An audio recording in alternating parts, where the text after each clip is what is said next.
thank you for taking the time to talk to us at glammetal.com. It's been about a year since we chatted, so obviously we have to get together with the Metal Queen and see what's going on in your world.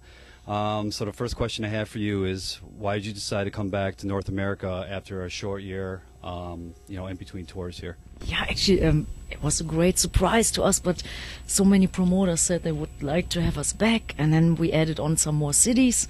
So we are going to Florida. This last run we didn't do Florida, and we do a couple of other places, and I'm very excited, and I think it's a good time for metal, so it didn't happen in many years, and that people even get on the phone and say, well, we want the band back. And our booker, he said, yeah, let's do it, and it would be great within a year. So we were just doing, we're in the process of writing a new record, and then we thought, okay, this March, April would be a good time. And and now we are here and back again, and we are all really happy and really psyched.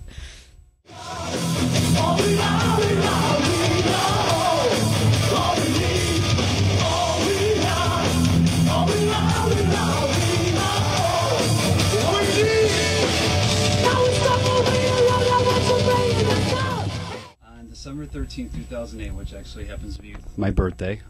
You're celebrating your 25th anniversary in your, hometown, obviously.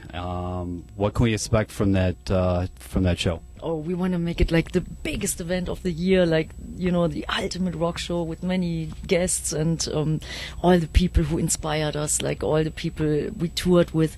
And we just, we contacted many people already, so a couple of guys will come, and there's one band we're actually friends with, Leaf's Eyes. They are confirmed.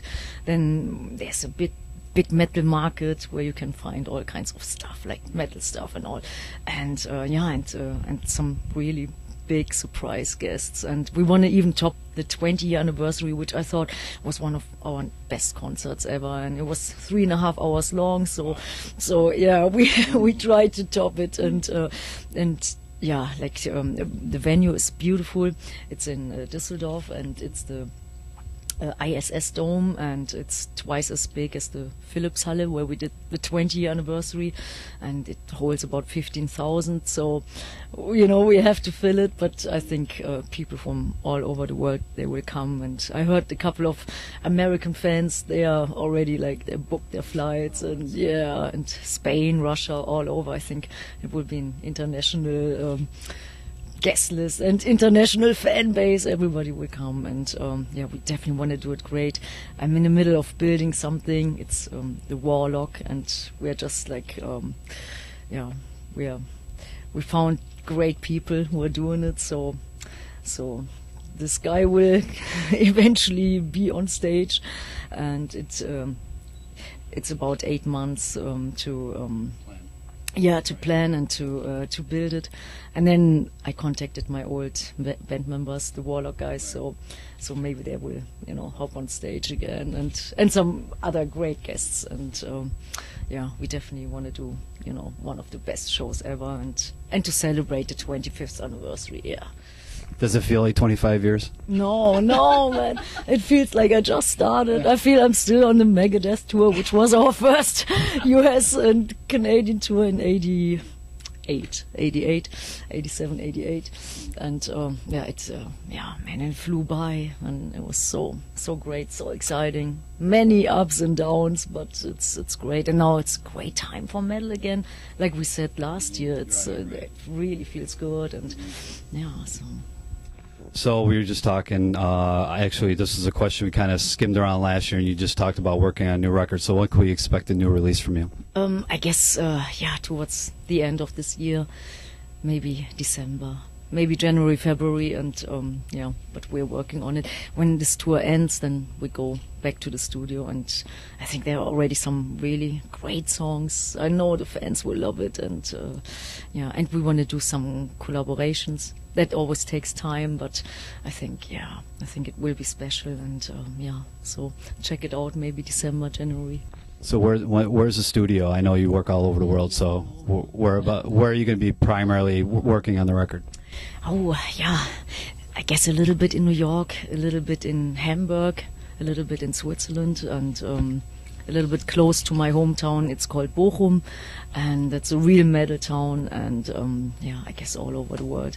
But songwriting I already did, like, yeah, with so many people, and I have to see wherever the vibe is, you know, perfect for this certain song, and yeah, so I'm not sure yet, and yeah, and usually we start something in the studio and then we record some overdubs in another studio, and then it gets mixed somewhere else. So it's yeah, it's a long process, like always. And Well, last year when we interviewed you, we talked about your storied musical career. We actually had an interview over a half hour. It's pretty lengthy. You talked about everything. This year we thought we'd do something different, try to get to know Doro, the person. So first question I have for you is, what is your favorite place to play in the entire world? Where's your favorite place? Nail it down. Like, this is it. And you can say your hometown if you want, or you can say Toronto, because we're here in Toronto. Don't lie. well, I tell you, it's such a hard question, and I can't answer in, you know, that I would say, well, this one place. Really, to me, every single concert is like the most important, and I always try to give 120%, 150%, and it can be in front of 10 people or it can be in front of 100,000 people. It doesn't matter. So I must say I don't have a favorite city or favorite country, favorite place. Every concert is extremely special, and if I feel I can connect and touch people's hearts, that's it. So the, you know, worldwide, it's like, you know, every single day is the most important, and I treat it like it could be the last day of my life. So every single one, you know. Okay. Well, this, like I said, these are kind of different questions. I don't know if you've ever been asked these, but if you could put together a fantasy band with any musicians living or dead, who would be in Doro's fantasy band? Oh God, fantasy band. Yeah, I mean. So this is fantasy. So you don't have to. You can lie, and you know, you can say, well, you know, John Bonham, John Lennon, or somebody. Yeah. Like that. Oh, I would like.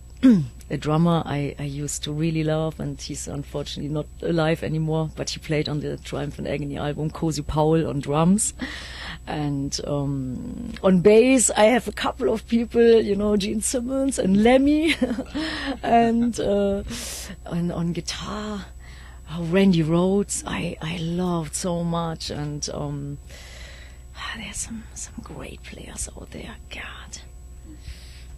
Yeah, Randy Rhoads, and yeah, and if I could choose a duet, it would be probably Janis Joplin, because I loved her so much, and yeah, I guess that's a good band. That's a good band. That's a good band.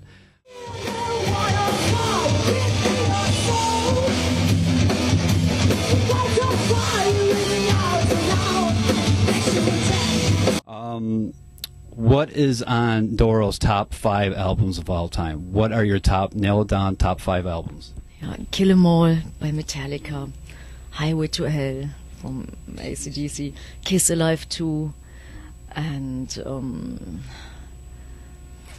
everything from Motorhead, and I love T-Rex, Mark Bolan and T-Rex.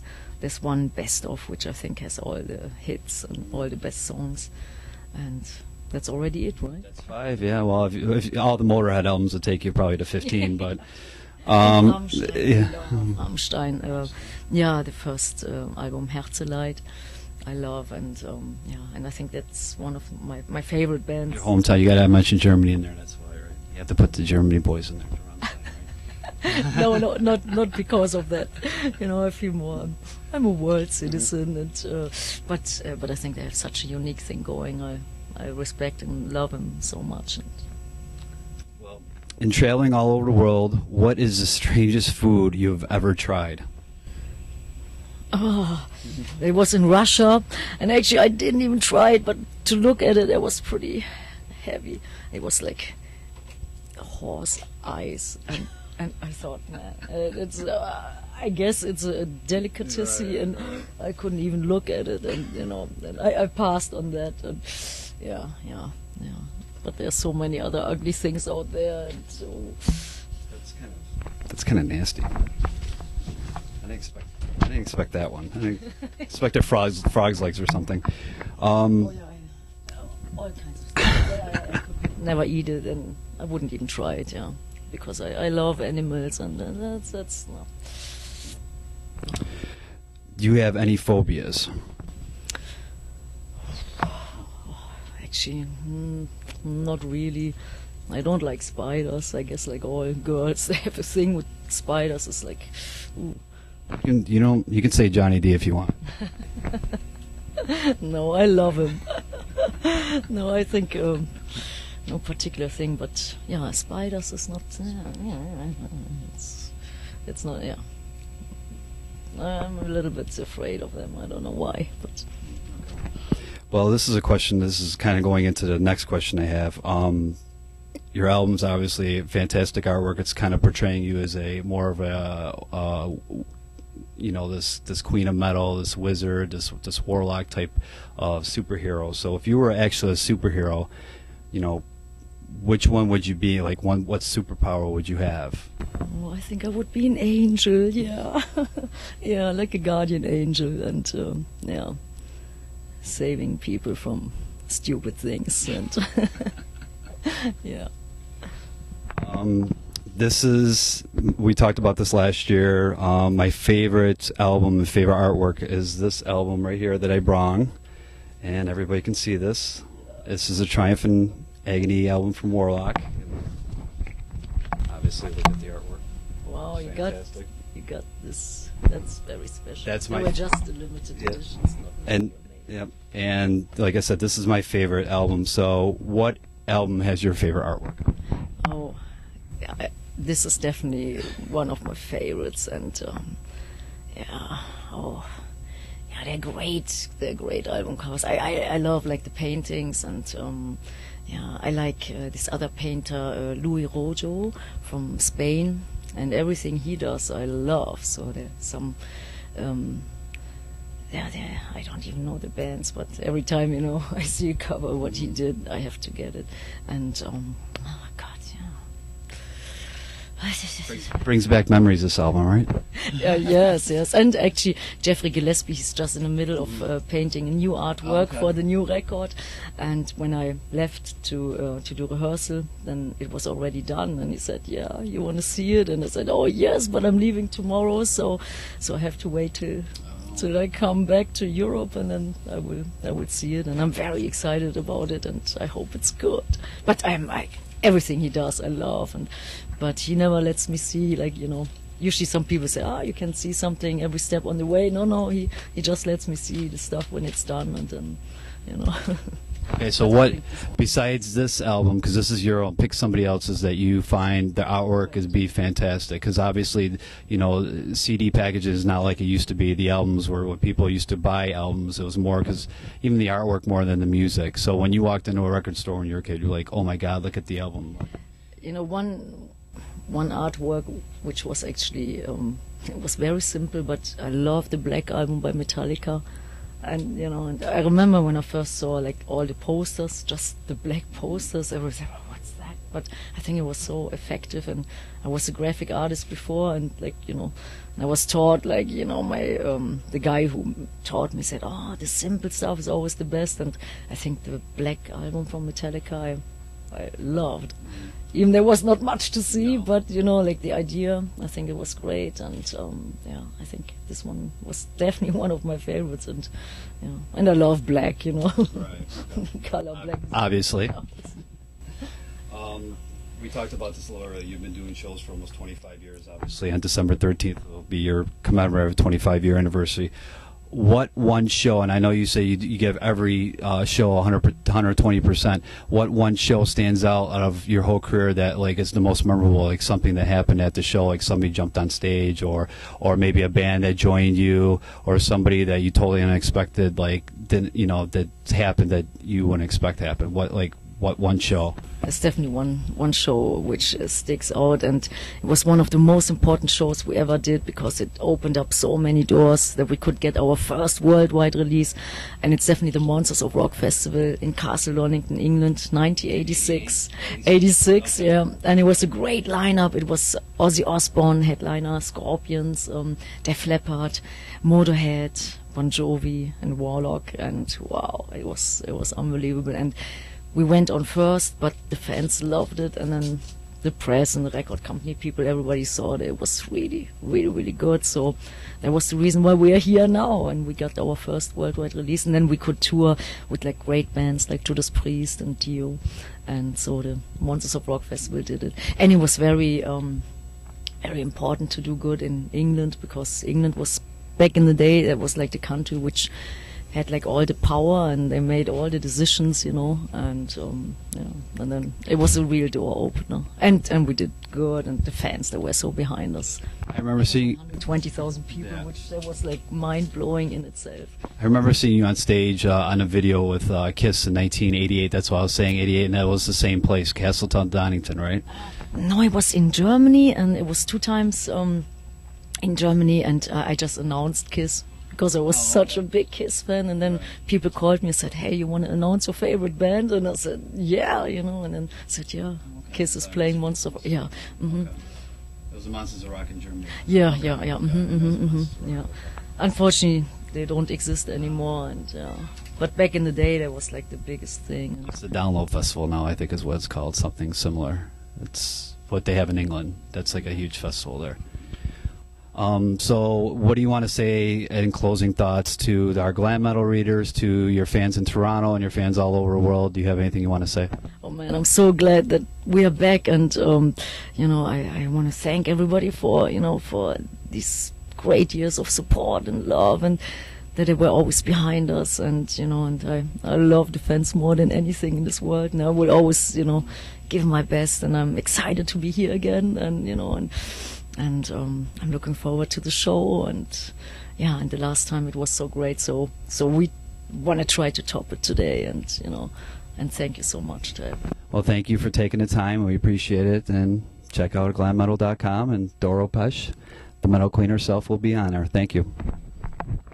All right, here's one song off the Hangout album, and I'm sure you like it. I think we didn't play it last time. Here's for you guys, Out of Control!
Fire in the out and out.